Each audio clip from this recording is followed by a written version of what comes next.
The one thing I didn't love about this Mission Impossible one is just like the de-aging is just not fun Yeah, at all. like Like a I what if he like can pilot he be a license. commercial airline pilot? He just retires and just like flies Boeings for a living after. That'd be hilarious. But I think you need a certain amount of hours in Yeah, the you air, do. you know? It's a lot Yeah. actually. Yeah. And you need like a psychological test, which I don't think he'd pass. So sir, what do you follow? Scientology? Okay, Oh sorry, god, you there we cannot go. fly with us. Where are we starting with that? Oh god. First time I watched it, I went, that's cool. And then I watched it again recently and I went, there are so many sleight of hand tricks in this movie. It's actually crazy. I think okay, we know Christopher Nolan has had a huge impact on movies because 70 millimeter IMAX. Majority of his movies are, I think, like half of his movies are just filmed with IMAX. Yeah. But Tom Cruise, I feel like this guy has actually changed and benefited movies for like in such a good way. It's just like Interesting. you good. I was like, what? No, sorry. I was just trying to put it down calmly and not smack the microphones, you know? Fair enough. Trying to continue our high production quality. There you go. Very Yeah, good. yes, very much like Tom Cruise's production quality. That is clearly the one thing I didn't love about this Mission Impossible one is just like the de-aging is just not fun Yeah. at all. Like I get it, it's fine. Like you're trying to keep him looking youngish, similar to the other movies and stuff like that. Even that, I don't. Is there de-aging in Top Gun? Because he doesn't look far off of Top Gun from like early, like maybe only 2 years prior. Maybe a So little bit, but I don't think so. yeah, Because I mean, what kind of de-aging can you really do when you're in a jet? I mean, okay, outside the jet, I guess, but yeah. I don't think there's too much But even then, I don't de-aging. think there is like Yeah. that. They can accept him being older Mhm. because of how the story is. But I don't know. It's just quite noticeable. And there's especially a moment where they are trying to tell Grace that she's possibly going to join the you know uh, MI Yeah, whatever Mission Impossible task force, whatever you call it. And there's a few scenes where Tom Cruise is like in the dark ish, and it's just very noticeable. It wasn't so noticeable from home viewing, but when I was in theaters watching it, I went, "Whoa, that's extremely noticeable." Like almost like Tron level. Like yeah, Tron level. Again, another episode. If you haven't watched it, go check out Tron. But in yeah, in actuality, I don't love the de-aging process ever since we've had like the Irishman or whatever with the huge de-aging with all of them. I don't know, it's just get old. It's not that big of a deal. I don't know why all these Hollywood people don't want to get old, but yeah. It's like I think it's mostly just like I mean, for Irishman though they did it well because it was like a flashback scene, whatever. But for this, it was the scene when they're in the car, the car scene. So they're driving around and everything, and that's in the trailer. When I watched the trailer for this movie, I was like, oh, they're gonna do a car scene in the past. That was literally my whole thing. That as soon as I saw a trailer, I was like, oh, they're doing a car scene in the past. Like they're gonna pull like a younger Tom Cruise or something like that. That's how bad I mean, that's how bad the de-aging is. Because like you really think like, okay, because he's supposed to be himself, and like, come on, okay, if you're gonna de-age a little bit, maybe get rid of a tiny bit of the wrinkles here and there. But like, come on, that was a little bit far. I probably took off like 15 years of his age. pretty far. Yeah. Yeah. What I will say about the de-aging, at least for this, is it was consistent. Yeah. Like other than that one scene where it was super dark and there's only pretty much one source of light on his face, which in any instance that's really difficult to manage. Even if you have all the technology, it's really hard to convince people that that's not there's no like behind the scenes going on. Because like we talked about in the Tron episode, what makes a human face human is all the imperfections and the as much as we might not be sweating in this moment or whatever, we always have like some sort of like texture or layer to our faces, regardless, as much as we might think we're clean, right? Yeah. It's just how it is. And so it's just when you have one source of light directly on the actor's face, it's almost impossible to get that right in a de-aging factor. But It's like as soon as you were saying like the little imperfections, it just brought me back to like the CGI from Iron Man, the first one. Oh, that was I liked okay, it. all right. I'm just saying. I was gonna say I really really liked it, especially like when he's building his whole suit, and he's got the mask and everything, and you can see fingerprints on it. You can see dust particles. You can see like scratches and scuffs. It makes it look real, real. Now the thing is we're talking about de-aging in an era where, like, okay, now it's really common to do. Now it's like almost every actor has done it at least once, whether it's for flashback or for just for the sake of the story. Back in early 2000s or maybe early 2010s, let's say, de-aging wasn't really a thing. As we saw with Tron, it was like the first step to Yeah. it. Not great, but I don't know if it's the quality at which we watched it or the quality at which it was rendered at, but it's almost the acceptance of the fact that like we're not seeing as much detail, so like we're not looking for those imperfections. Because like Mission Impossible 4K, you know, it's like of course I'm gonna notice these things. I mean, it's like 4K is a lot, uh, and in the theater when it's even higher than that, it's like we're gonna see these imperfections, right? And so when I look at like, you know, Iron Man and like all these other movies that have used CGI alone, not maybe not just we're talking about, you know, de-aging, but CGI, it's just not as noticeable, and it's probably due to like the fact that the quality isn't as high, and you're just like, okay, oh well. Yeah. No, Yeah. that's honestly, I think it's the difference of de-aging and CGI, because I mean they're similar usage of CGI because they're both CGI, but it's just de-aging is a different way of using it, I guess, right? But it's more complicated, you know, and Oh yeah, yeah, significantly more complicated. exactly. It's really, really complicated to do a de-aging process. Because like you're seeing objects and you can replicate objects, you can make objects like appear something else. That's fine. That's special effects, it's CGI. But for de-aging, you're trying to. It's like the whole thing with AI, you know, which comes back to this movie. But AI, you know, you're looking at people create these robots that look like humans, but there's just something so slightly ever off about them. You know, you see They them. have no soul. Okay. Outside of that, I Alex, think. fingers crossed, AI, if you're ever watching this. But it's like the lips, it's like the movement. You know, there's something just a slight little bit off that you notice that you're like, okay, that's not a human. You know, but it's like when you're de-aging, it's that tiny little bit off that you're like, okay, that doesn't look like the person we all know. You know, it's a tiny little. It's just I don't know what to say other than a tiny little like weirdness off. Because Well, it's good that we're able to notice Yeah. it though. Like it's good that we just go, yep, that's not like. Of course, we know who Tom Cruise is and we know what he looks like now, so it's very easy to go, yeah, that's obviously de-aging. But I don't know. There is a video out there. I'll send it to you and I'll play it on screen right now. There's this person who basically created a 3D model of AI generated faces, and then basically just ripped off a bunch of people thinking like faking who they were, their identity. They obviously revealed it within the video, and it's an educational thing. But it's crazy because like the first couple seconds of the clip on your phone, especially, you look at it, you go, you don't think twice. You're just like, oh, okay, cool. Like that's a real human, but it's not.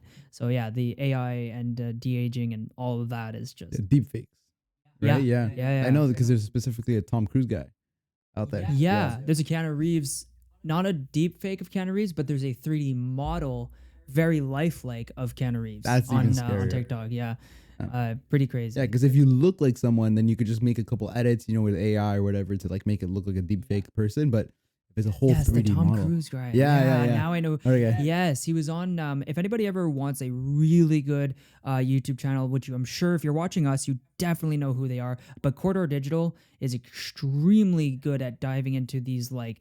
They're VFX artists, that's why they know what they're talking about. But they do really good work when it comes to diving into movie clips and like it's just they're a real inspiration to a lot of YouTubers, and I think sort of that rubs off on us talking about how we dive into movies. But they're really good. They're very smart people, and they had the Tom Cruise guy, and then so what they did with him, I believe in that episode, was they just worked with him to see if they can get a really good like deep fake, like a really really good one. But like the deep faking is good, but it's like you said, it's if you can act like them, that's where you can trick people. Yeah. Because if you can't, then it doesn't matter. Because he had the mannerisms too. 'Cause I mean, Yes. Tom Cruise has got some pretty fun mannerisms, you know. Yeah. Oh yeah. my God, have you seen the Ben Stiller impersonation of Tom Cruise? I feel like I probably have. Oh my for sure. God. Okay, no, we have to. Okay, it's gonna be like right here. Okay, it's gonna be like right It's gonna be there. somewhere here. It's gonna be there because it's hilarious. Literally. I swear. He just, I don't know. Every time he just throws himself off a cliff or something. I Dude, don't know. last time I remember seeing him in a stunt that was literally holding onto a plane, Mm. and then it was doing the diving underwater, and he was holding his breath for what, like 8 minutes or Oh, something. yeah, yeah. Oh my god! And Dude, every single one. Isn't the theory, or not the theory, the story is that like you see that like interview with Matt Damon there, and he goes, "Yeah, I met Tom Cruise," and like he's like, how do you get like all these production people to like let you do these crazy stunts?" And I'm not gonna paraphrase it because it's a really funny clip. Matt Damon does like a great impression of Tom Cruise in it. But I like go check it out. But basically, he just says like, yeah, like if they say no to me, I just find someone who will say yes to me. Essentially, is what he says. And it's hilarious. really really good.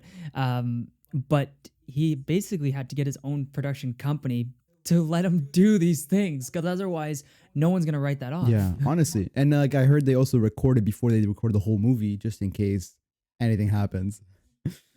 All right, Tom, you're gonna jump off this cliff right now. If you fail, well, we won't have a movie, but we'll have a really interesting clip to show. Really, you think they'll show that to the public?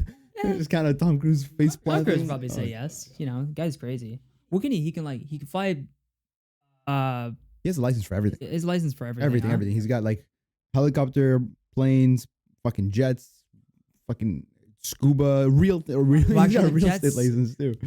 The jets for sure. Not. Maybe not like a but jet license, but like but- like a What if he like? Pilot Can he be a license. commercial airline pilot? He just retires and just like flies Boeings for a living after. that'd be hilarious. But I think you need a certain amount of hours in the you air. do. You know? It's a lot, actually. Yeah. Yeah. And you need like a psychological test, which I don't think he'd pass. So, sir, what do you follow? Scientology? Okay, Oh, sorry, God, you there we cannot go. fly with us. Where are we starting with that? Oh god. I mean, I had to bring it up. I don't know. I never really looked into it, to be honest. I think he's sort of detached himself a little bit, or at least he's not talking about it in the public anymore. So, I don't know. Whatever. I don't give a shit. Yeah, I don't care. Whatever. The guy's throwing himself off buildings and like breaking ankles and stuff like that. So, Yeah, like, he's doing it for our entertainment too. So, I mean, honestly, I think okay, we know Christopher Nolan has had a huge impact on movies because 70 millimeter IMAX. Majority of his movies are, I think, like half of his movies are just filmed with IMAX. Yeah. But Tom Cruise, I feel like this guy has actually changed and benefited movies for like in such a good way. It's just like bringing people to the theater mostly. Making movies that people want to come out and go to the theater. I find this guy's doing a good job keeping movies alive. he literally kept movies alive in the pandemic era of film. Like he literally saved. Yeah, you know what? Yeah, he saved the industry in that. Do I have Yeah, I was looking don't- to see if you had your. No, my Top Top Gun. Gun DVD is in the other cabinet. Unfortunately, I don't have it out right now. But we did an episode on it. If you want to go check it out, it's a fun episode, good episode. Top Gun there. Yeah, that movie like brought so many people back to the theaters, and it was just this claim of authenticity and this promise of just like good movie going experience, no gimmicks, nothing. Obviously there's CGI and stuff like that, but it's like a hidden. It's done so well that you don't even notice. Yeah, same thing. Like for this movie, it's the I mean the big thing that everybody waits for this movie is the big jump. The jump that off the cliff, and pretty much. Sorry, lights Sorry. hitting your face. A little Yeah, I'm just gonna say we're gonna take a brief pause in the production here, real quick. But yeah, Tom Cruise, Cruise. a little short guy running. Respect. bit. Okay, running. I love this guy's run. I mean, It's like- always he runs a lot in this movie. It's so iconic, and I remember the first time that I was like, damn, I really like this guy's running. It's so entertaining to watch. Was Ghost Protocol when he's like running in like Dubai and he's literally following the guy like through a Yeah, sandstorm. away. Yeah, Yeah. exactly. That first thing that popped in. my Yeah, it's head. like just Yeah. it's the I don't know what he does. It's like he's so upright and he's like moving his arms, he's flailing. He's like, I don't know what he's doing, but he's doing a good job. It's just worked for him. It's like his iconic thing. Now he does it on purpose for sure, but originally probably not. I don't know. I haven't watched the original 3 Mission Impossibles in a really long time Mhm. because to me those aren't like the greatest, and I think a lot of the metrics out there, websites will agree they're really not that good. It gets a lot better after the third one. Yeah. Production quality gets way better. But I don't know what his run was in those. I could tell you the only other run I can remember right now. Honestly, for me, Tom Cruise in terms of his movie catalog is um, Jerry Maguire, uh, and then pretty much all the Mission Impossibles and Top Gun. But that's all that pops in my head. Fair enough. For me, I think it's Top Gun, Mission Impossible. Yep. That's it. I mean, yeah. Well, we're talking about a Mission Impossible franchise that has like what 8 movies now. Yeah, I think so. So I mean, of course, like you're 1-1 with an entire franchise that you create, and then yeah, Top Gun only has 2, but I mean, it's So Top iconic. Gun. Yeah. Yeah, like there's no other movies like it. I mean, the second one was just like we were saying earlier, just changed movie going experience. I think a little bit. Yeah. It's. I think I saw it 3 times in theaters. It was so good, but I saw this movie actually in theaters twice. Yeah, Yes. you saw it more than I did. I saw it twice in theaters. I saw it alone to watch it, Mhm. and then I watched it with my parents because they're big fans of Mission Impossible. Well, they're just honestly big fans of Tom Cruise in general. But yeah. Okay, back to AI. Okay, because this movie is pretty much AI, right?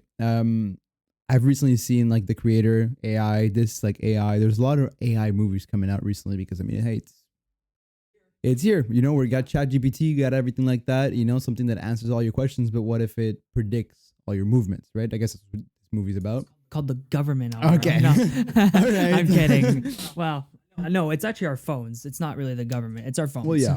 Like, It's I mean, dude, like you're talking about something. We're talking about movies. All of a sudden, the specific movie you're talking about shows up on your phone. You're trying to buy a coffee bean, and all of a sudden that coffee bean shows up on your phone. It's like, it's always there, but it's I don't know if that's AI necessarily. I think it's more an algorithm that basically looks yeah, for but keywords. what is the AI without an algorithm? Yeah, that's right. true. So There's always a human in the background, like that had to make it. in had the to first- code it. Yeah, exactly. For this movie though, it's I guess like the AI is just, I don't understand the point of the AI. I think it just wants to get rid of humans, pretty much. Pretty much, it's a overly aggressive AI that wants to eliminate humans, or at least, or maybe not eliminate humans, but protect itself, because it picks Gabriel because he knows that Gabriel's not gonna shut him down, and Ethan's gonna shut him down, and that seems to be the only people. Yeah, because pretty the other much. governments would just use it for its own power. Exactly. Okay, but I mean, Yeah. it's still it's dangerous. It's scary.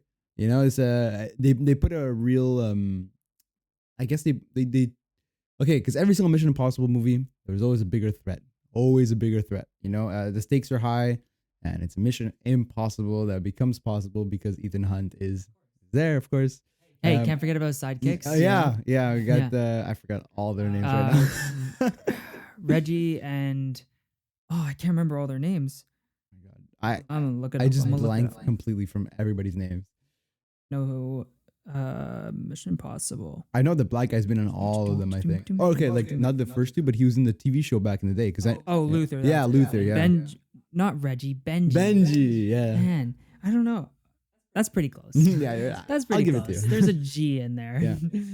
For me, not remembering whatsoever anything, and then you saying Renji, I think we'll give it. To I don't you. know why I thought it was Reggie. Maybe I watched something else with Simon Pegg in it, and I thought maybe his name was Reggie in it. Yeah, that's why. Maybe, but yeah. So like between all the stakes being high with all the cast and everything, this movie I guess really just puts it into perspective, like modern, stakes, because it's always special agent stakes. It's like stuff that nobody can ever relate to. It's just special agents, police, maybe that can know what they're really like doing, because it's always like special ops or whatever. But this time it's hey, here's something that everybody has access to in day to day life. This is gonna like come at you, and then Ethan Hunt coming to save the day, of course. It's this is a really good public announcement about where AI can go, or no, sorry, where AI is actually in a lot of ways. Every time the AI did something to like trap Ethan or try to throw off his crew or whatever it is, every single time I was like, that's already possible. That's already possible. That's done. Or like the face swapping, done. The voice mimicking, done. Already doable. You already see people online public service announcements warning people to like not answer phone calls of people you don't recognize, even if it's someone from under your own voice. They're like, there's that one really popular one. They don't those particular scams don't target older or younger generations because we're more aware of it and very easy to maybe we wouldn't be able to detect it if you called me with if you're someone mimics your voice. I probably wouldn't immediately catch on, but I think based off of how we talk to each other, I would immediately notice that like, okay, that's not you. But for one, also like, why would you call me? So like that too. It's like literally, why would you call me? Great, thanks for exposing everyone that I don't call you. But it's the mannerisms, right? And as you were talking about that, I completely remembered that one of my colleagues actually, he got his grandparents got a phone call that it was him calling to say that like, hey, I need help, stuff like that. Can you please help me out? And the grandparents almost fell for it. Yeah. Or maybe they did fall for it. I don't remember. I'll confirm with him. But when he was telling me about it, I was like, oh, holy crap! This is the first time that I've actually heard that it actually happened to someone like that I know. Because you always hear about it, you see it on the news, you hear it on social media, whatever. But then as soon as you know that it happened to someone that you know, it just becomes more real. Like AI, ChatGPT is like huge. People use it to like cheat on their tests, cheat on their like assignments or whatever. But like. It learns from the more that people ask it, right? So it's an always learning algorithm, and if it's always learning how people are communicating everything, it might get better at interpreting how we speak, right? Yeah. So it's especially we have these YouTube videos up, our voice and how our mannerisms Yeah, speaking. you could just scan right through it, and you could get the way that we talk and everything like that. Yeah. But listen, AI is not going anywhere. Yeah. Like this, where there's always been AI in our world in a lot of ways, but it's always been more industrialized. It's been much more like business oriented, but it's never been accessible to public like this ever. And this is really it. Listen, I'm not against it. I'm all for the progression of it. I enjoy the idea of taking certain mundane tasks and just throwing them away to AI. I have no issue with that. It would free up time for people who don't have to do these ridiculous tasks. I'm sure programmers aren't extremely excited about having AI be available to everybody, especially because some of the code's pretty accurate most of the time, and it's getting better. And then, but at the same time, I want to see where this goes just because I'm a tech enthusiast and I'm very interested to see like what it can do. And it in a lot of ways it will benefit, but it needs to be regulated because if not, you'll get things like getting phone calls of, your own voice and like who knows what, right? Yeah. So I think that's where the government should step in and start, like you said, putting regulations on the big companies that are making the AI or that have the people behind working on the scripts or anything like that for the AI. It's a whole thing. It's huge thing right now. That people don't really think about as a danger necessarily right now. Whenever something gets announced, people really like act on it and say, "Oh, hey, look what's up there," and then all of a sudden it's gone. But it's like it's a whole danger that's like fluctuating whenever new stuff comes out, I think. And with now the Apple Vision Pro coming out, it's like a whole different change in technology, right? I mean, everybody used to use the Meta Quest and all that stuff, but now it's like it's more, I guess, accepted to walk around with this huge thing in your head. it really isn't. It's I'm gonna bully you. I don't care how expensive it was. It like $3,500. Yeah, I'm gonna bully you if you walk around with that. 3,500 US. Pretty sure. Yikes.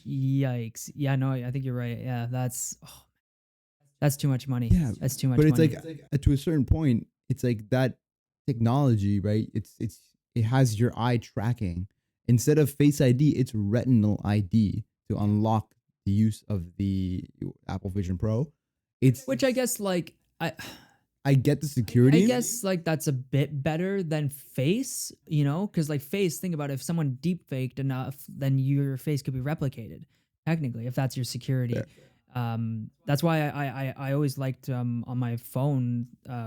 Well, now it's Face ID for most Apple phones at least. I think Samsung still has a built-in finger reader. Yep. Yeah, it's Uh, usually on the screens. yeah, it's on the screen. It's hidden. Mhm. I don't know why Apple. They're gonna probably do it about 2 or 3 generations from now, more than likely, because usually what they do. Yeah. But that should have still been a thing. The fact that they took it away. I mean, it's not like there isn't. So like, if anybody's watching on YouTube, I have this iPad in front of me, and it has a fingerprint scanner on the top of the button to turn it on. There's buttons on the iPhone still. Why is there no finger scanner on the button? You clearly could do it. This button's extremely small. It's actually smaller probably than the iPhone button, give or take, maybe about the same Yeah. size. But my point is that like it's clearly doable. So why not do it and stop with the Face ID, which is yes convenient, but like 2 seconds to put my thumb on it or my index finger, whichever, you know, put both. I don't know, but like I don't know. It's just the reason I'm bringing that up is just because we're talking about this AI and we're talking about all this technology and like it's getting easier and easier to replicate someone's voice and mimic who they are, and we're like losing any sort of identity of who we are. So when you're talking about the eye tracking, the eye, you know, scanning the eye to like be able to log in, that might be the only thing left other than our thumbprint to do it. Yeah. Although I don't even know how good Apple's, you know, reading of it is. You know, is it really that unique to me? It's hard to say. I listen. I will say that I tried to open up a lot of phones, like joking around with like friends. We used to pass each other's phones around with the fingerprint and the like the iPhone 6 and 7 or whatever. Mm, Never worked. never. Never. Oh, sorry. One time. Oh, One time it like worked with my finger on someone else's phone. Yeah, it was crazy. And then we were all shocked. Turned it off, tried to do it again, never worked again. wonder if it was interesting. Yeah, but it was one time out of like maybe over like 50 that I tried. But it's listen, Apple right now has got fingerprints, face IDs, and now retinal scans of some people that have already gotten the Apple Vision Pros. I find the face ID fingerprint, I find it's the same kind of stuff because if it's the fingerprint, I'm like an immigrant, so like I know I have had to like put my fingerprint on like passports crossing borders and stuff like that. So like they need your fingerprints to a certain extent as well, right? I mean, crime scenes, fingerprints, that's the first thing they check for. It's just a whole crazy thing. And this movie, coming back to it, yeah, I guess really shows that danger, of all your technology that's out there. AI can just, whoop, that's mine now, and just use it. So it's pretty scary, and we're so thankful that Ethan Hunt is out there saving us. Yeah, Ethan Hunt's clearly out there. Oh man, I'm telling you, if I had the opportunity, if someone said, "All right, you don't have to have a phone anymore," I'd be like, "No problem," and I'd like chuck my phone. Dude, just I honestly would. be like Nolan, get the flip phone. I if I didn't have to like use it, the only thing I use my phone for literally is to check bus routes, and which are usually pretty much the same all the time, so I don't really need to check. It's just for timing, and then for school. Other than that, I literally never ever use my phone more or less. If I need to do something, I'll go on my computer real quick and then do that. I should be like Nolan. You know what? I am like Nolan. And we have Nolan in the presence, guys. I'm now Nolan. This is my movie. This is me now. Oh God. Hey guys, see, I was gonna miss an episode. I think we missed last. We episode. did miss last episode. We didn't talk about Oppenheimer. That was unfortunate. There you go. Now we're all set. We got Oppenheimer back. Yeah, we literally have him in the flesh. Yeah. I am Oppenheimer now, not Nolan. Not Nolan, Oppenheimer, right? God damn. But yeah, no, Mission Impossible Mhm. is just it's a pretty entertaining movie for 2 hours and 41 minutes or Around, so. Yeah, just around 3 hours. Pretty good. I honestly didn't really feel a slowdown necessarily because it starts pretty slow. So once it starts to ramp up, you don't slow down again. I think. Yeah, no, I agree. Because I will say it's not my favorite Mission Impossible movie. I think one of my favorites is maybe either Ghost Protocol or Fallout. So those are probably my top two. If I had to really pick, maybe Fallout, just because I'm a big Henry Cavill fan. Yeah. Um, God, that fucking what? How did he yeah, do? the arm Like locking the thing. arm. It's like the reloading. I don't know So what he was good. doing. So good. But yeah, it's the Mission Impossible, Fallout, Ghost Protocol. I think those two are my top two. This movie is probably very close third. It's just they're very very good. I don't know how else to say it, but they've created basically this whole. Well, actually, I don't know if you know, but Mission Impossible was a TV show series back in the day. So then it got changed, and now they put them into movies because they said, you know what, maybe we can make a bit more money out of it. Which, hey, they're making crazy. You know lot. who the sorry, just as you're Mhm. talking about the well, I'll come back to it actually because we'll move on to the amazing music.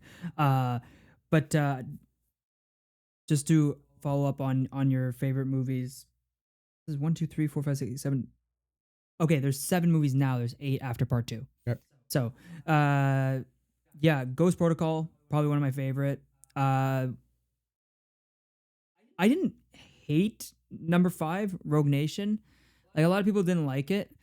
I could totally see why. Oh, it was okay. Like I don't understand like the hate for it that much. I like the villain in it. He was really good. Um, but I don't know. People didn't like it. A lot of people hated it actually. Yeah, it wasn't bad.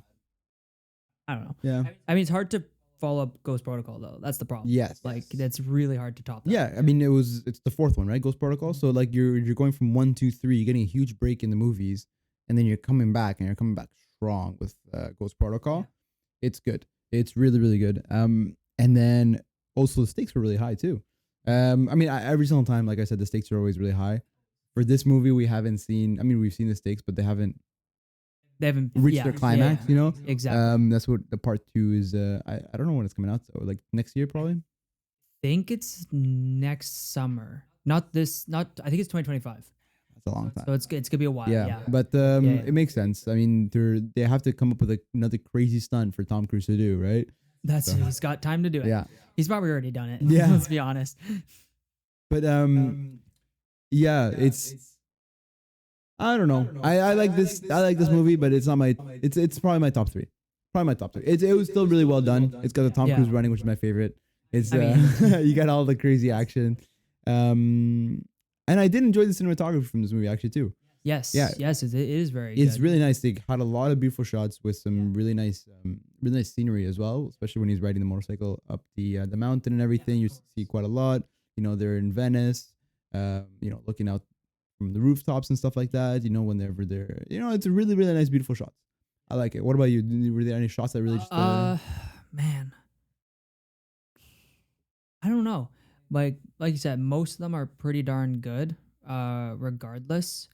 The ones in Rome are fun. They're really good. Actually, I remember. I think I even told you this back when I watched it. But I had watched Fast X, and then a couple weeks later, I watched Mission Impossible, and I went. Both scenes had car-related action, obviously. In Rome, which one did it better? Do you think? Let's think about it.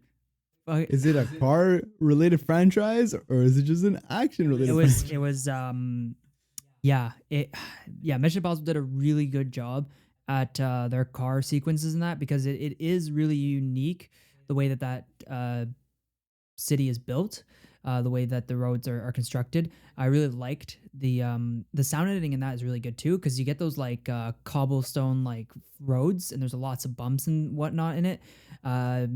And so you get like you can hear that really well when he's driving around, especially when they switch cars into the little like Fiat looking one and the boosted Fiat actually. But between like Fast X and Mission Impossible, like which one would have done a better one? I didn't have a lot of faith in Fast Furious franchise. I haven't had faith in them since like the one basically, even then. But it was good. That's probably my favorite sequence is when he's in that little car. It's fun. It's unique. It's really cool that they're like handcuffed together. They have to like maneuver their way through, which leads me into my next thing. Did Tom Cruise go, guys, I'm gonna jump off a cliff, but also I want to do a lot of magic. I really like close-up magic. I have like handcuffs that switch wrists somehow randomly, but I also love to do these random like sleight of hand tricks with my like. There were about 8 or 9 or maybe even more. Then first time I watched it, I went, that's cool. And then I watched it again recently and I went, there are so many sleight of hand tricks in this movie. It's actually crazy. Yeah. No, it's for what? Every single time it's him and Grace, right? Pretty much. Pretty much. Yeah. Yeah, because she's like a pickpocket and he's like, look, I can like hide. It's not that difficult. Do I have a coin somewhere? No, but it's not super difficult to do that. It's difficult to hold it because you have to like. I'm sorry, any magicians out there. I'm spoiling your secret, but this is a pretty common one. If this is gonna ruin your career, then you might have to find new tricks. Yeah.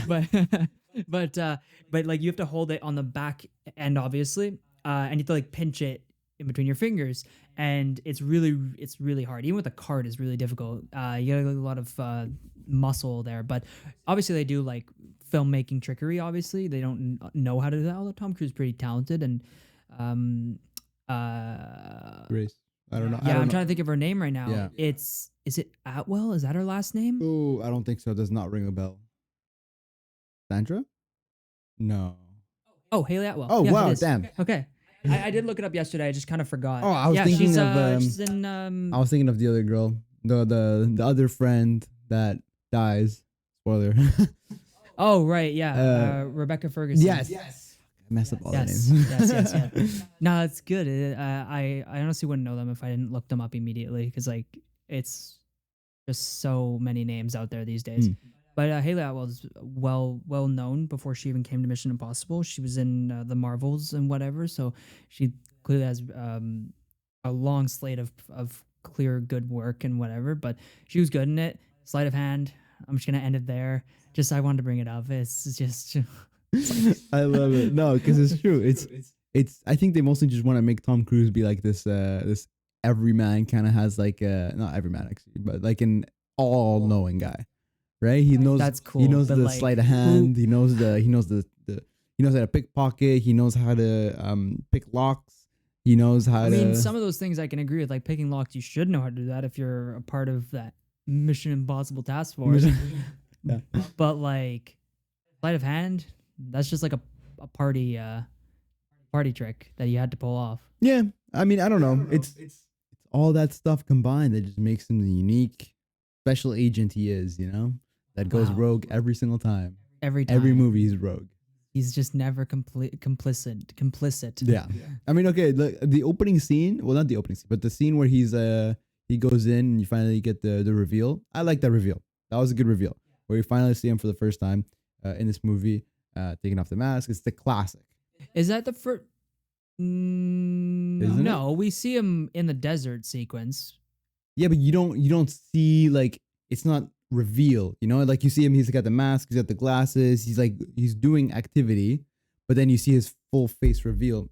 Bash this. Okay, You know what I mean? I see what you mean. Okay, but what you're not saying is that you didn't know it was Tom Cruise in the desert. Obviously, you know it's him. Yeah, okay. you know it's him. You But know like it's it's pretty recognizably him. But no, yeah, you're right. Like wait, but yeah, you're right. you could definitely tell it's him. Yeah, His yeah. face is almost practically in the entire frame. But wait, wasn't that after? No, it was before. You're right. That was way before, yeah. my bad. But But yeah, anyways, but the the reveal. exactly. I enjoyed the When- reveal. Yeah, Yeah. when I watched it in theaters, it kept cutting to him, and I was like, I don't know who this is supposed to be. I expected to be a villain. Me too. Not him. A villain with a mask and reveals to be whomever. Would have been interesting if they brought back like a older villain, but I Oh think my they're all god. dead. No, yeah, I think so. Probably. But oh my god, there was one that I was like, oh, this is a good villain. It was the guy where he was like literally he had him off a plane and he was like he was about to like kill him because he had his wife or something like that. Oh, what movie? Which one was that? Yeah, I think that was that the third one? No, there's no way. I remember what you just said, and I haven't watched those in like a long time. Maybe it's so the first one. But no way. yeah, actually no, it's not the first one. Okay, wait. Let me look up villains here for the Mission Impossible franchise. It's such a good actor. Damn, I'm really bad with names. Should I not be doing a podcast on movies? I can't remember anybody's names. I don't know. Was it Jean Reno? No, but you would have known that for sure. No. Mission Impossible 2. I don't know who the villains are in these movies. I'm just kind of like looking through names. It's the really famous guy. He's That's a famous. really helpful. He's, They're all famous. They're actors. okay, but Brandon Gleeson. No, he's like this. I don't want to be mean, but he's a bit chubbier. You know, he's Well, it's not Philip Seymour Hoffman. Is it him? I don't know. I'm asking. Oh wait, I don't know. Can I see a picture? You don't know what Philip It Seymour should be Hoffman him. I'm looks pretty like? sure it's him. That's him. That's him. That's him. That's him. I forgot his name. Oh man. Yeah, he was a scary villain. Yes. He was he's really a phenomenal scary. actor too. Yeah. So like, He did an amazing job of just like psychological warfare onto Ethan Hunt, which was like incredible to see. I know we're not doing like whatever movie he was in, but it's such a good actor. Watch Capote. I haven't Watch seen Capote. it. I will see it. Such good book, Hmm. but he's really good in it. I will take a look He because has so many he's really he's phenomenal actor, and I think from seeing damn, I'm confusing the James Bond Mission Impossible like villains right now in my head. Yeah, I don't. I know. You too? Okay. It's like because I keep thinking Spectre is a part of Mission Impossible, Mhm. but I think it's part of James Bond. Spectre. It was Spectre's a part of James Bond. yeah, James Bond. James Bond. Yeah. Anyways, There's so many. since Philip Seymour Hoffman, I haven't felt like a deep threat like this in AI. The only one that like in terms of villains between Mission Impossible and James Bond, because they really are pretty much the same movies, except one's UK and one's the US, Yeah. pretty much. The only one that was close that could have been really good is well actually the last James Bond villain, which technically was Rami Malek, was good, but he didn't get a lot of time.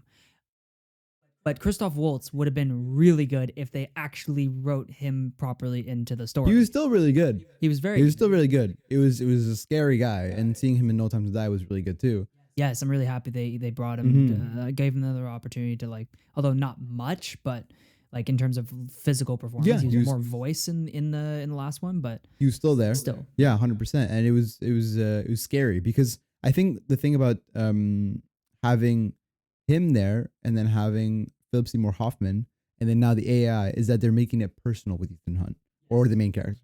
You know, that's what really makes it, I think, scary. Because like you see a bunch of movies like, oh, it's like bombs coming to kill the whole world. You're like, oh man, that's crazy. It happens every single movie. Then all of a sudden it's like, oh, you know that character you've been with for the last like 3 movies with the main character? Yeah, that one's gonna die now. It's like that's pretty much what they do. And it's really good.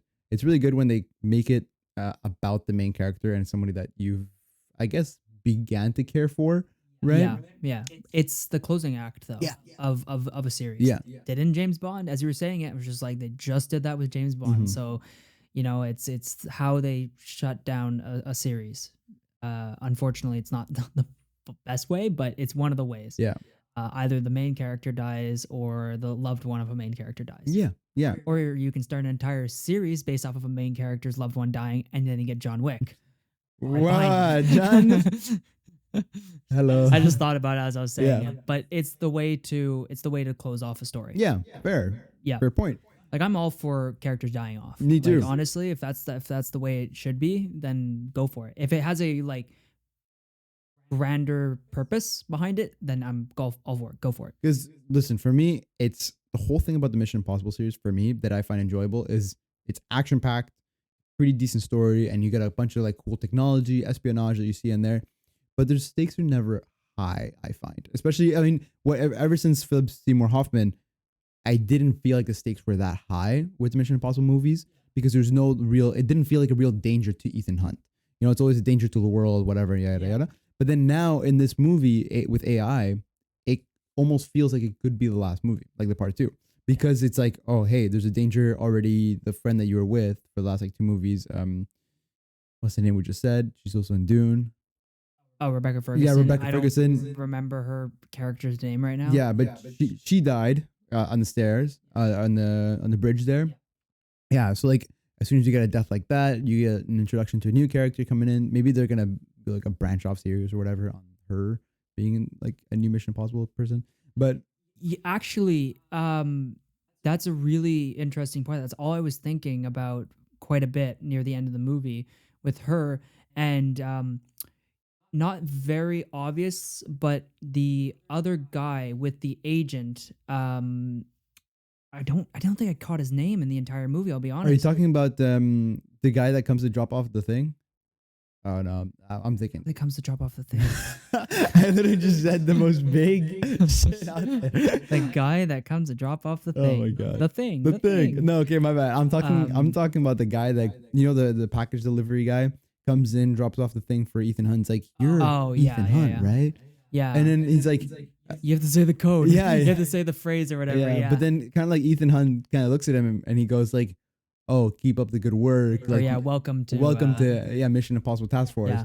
Yeah, I didn't think about that. So I was thinking in my head as soon as I saw it, I was like, "Oh, that kid. They might want to like introduce or be like, oh yeah, that kid was like his beginning is he met Ethan Hunt and then he got inspiration to be like better, yada yada, whatever." The thing about restarting a series, they talk about it for James Bond, moving on and starting it up again, and all that. The problem with that is if you do it too far into a decade, all the people who've grown up watching it, like us and prior people who are older than us, have watched it and grown up watching Tom Cruise because the first movie came out what, the early 2000s. Yeah. You're gonna restart it. Unlikely that people who are younger than us are gonna want to go and watch a brand new or they might want to go watch a brand new Mission Impossible, but the retention or the audience might not be that good for it. And so like we won't go watch it and everyone before us won't go watch it. But I like see what I'm saying is just that you're alienating a pretty big group of people who are more than likely going to go watch another Tom Cruise Mission Impossible. Like we'll go watch part 2 for sure. But I don't love the idea of starting a new one. Even TV series spin-offs never really work out that well. Like, and it's always because you're sort of taking, especially when you're closing off a story and then rebooting it, is kind of like a slap in the face. They better just wait several years. You gotta wait like 10 years at least, for sure. I mean, like you're looking at all the James Bond movies. I think the biggest thing about the James Bond though is that throughout all the other different actors that you've had come and go, they never specifically like. It's like okay, like let's just say there is a James Bond actor in one movie, and then the next one there's a different movie. He would just kind of pick up where the other one left off, you know, because like James Bond never died. But then for this one now, James Bond has died, right? He 100% has died. I don't think how he'd ever Unless- survive that, but like, Well, regardless, yeah. yeah, and like so now to pick it back up, it's different. It's much harder now because they would have to completely do a whole like, oh, is it James Bond still? Is it like a whole new story? Yada yada yada. Because before it's just been a whole continuation of just James Bond, but just different actors playing him. So I think for James Bond it's a lot harder. Yes, wait definitely maybe like 10 years, 15 years. Because in between the other like actors, I think it was what, like 5 years or something? It wasn't that long between every single like James Bond actor, except for Daniel Craig in the last one. I forget everybody's names. But it's for Mission Impossible, if they'd have to kill everybody off. Or okay, not everybody off, the main character, at least Ethan Hunt, dead. Ethan Hunt would have to be dead because or else he's gonna be in the background. He's gonna be doing stuff. He's gonna be like it's gonna be about him, the movie, you know. Because listen, I don't think Tom Cruise wants to be in a Mission Impossible movie if he's not the main actor. I wouldn't think so. For sure. Although, well, he does talk about producing his own work. So Yeah, but he producing, could yeah, but I mean, definitely- like as a side actor, you know, side character. Yeah, well, no, you would not bring him into the story whatsoever. Mhm. Like, you wouldn't have to necessarily kill him off, but you could just like retire him and then leave it at that. I don't It's know like- because it's the whole thing is Ethan Hunt and his whole like journey, right? You'd have to create a new agent, you know, or just continue an agent that you have already created. But like, I don't know. I don't think. Listen. If they reboot it, I don't know how well it'll work, but I still think I would go watch it if they reboot it, just to see how well it is. maybe if they reboot it and it's poo poo caca, then I will stop watching the Well, next. never. Yeah, I don't know. It's just, yeah, I mean, part of it's bias too, Yeah. right? Like, I don't want to see another Mission Impossible that doesn't have Tom Cruise. Tom Cruise for Fair. me is Ethan Hunt, right? So like, I'm not gonna want to see, you know, anything else. Same thing with James Bond. Daniel Craig is my James Bond, so like, of course, I'm not gonna want to see anybody else take over that spot. I'm welcome to it. I'm excited, but I don't know. It's a difficult task at hand for sure. Definitely. Definitely. Yeah, absolutely. All right. I don't know. We covered a lot. Wow. Damn. That went by. That did fast. go fast. Jeez. My God. All right. And my hair went crazy again. Lovely.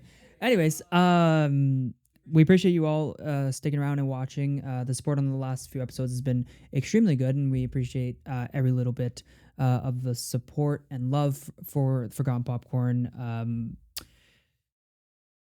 team. I didn't know what to say. Yeah, that's fine. We are quite far into February right now, and so just as anybody was wondering at this point in time, we had a third person with us. He is still with us. He is Will, and he's on vacation still. He'll be returning roughly 3, maybe 4 episodes from now, give or take. Roughly. Roughly, 'cause, yeah. I think it's gonna be like what, halfway into March, right? Something like Yeah. that. Yeah. So give or take 3 or 4 episodes from now, he'll be back. He'll return, and you'll get to hear about his trip. That'll be the entire episode. Just me asking about his Yeah. trip. Yeah. Anything you'd like to say to the amazing viewers? Be careful with your AI, I guess. AI is dangerous, and have fun watching movies. We should all just go live in the woods. That's fun.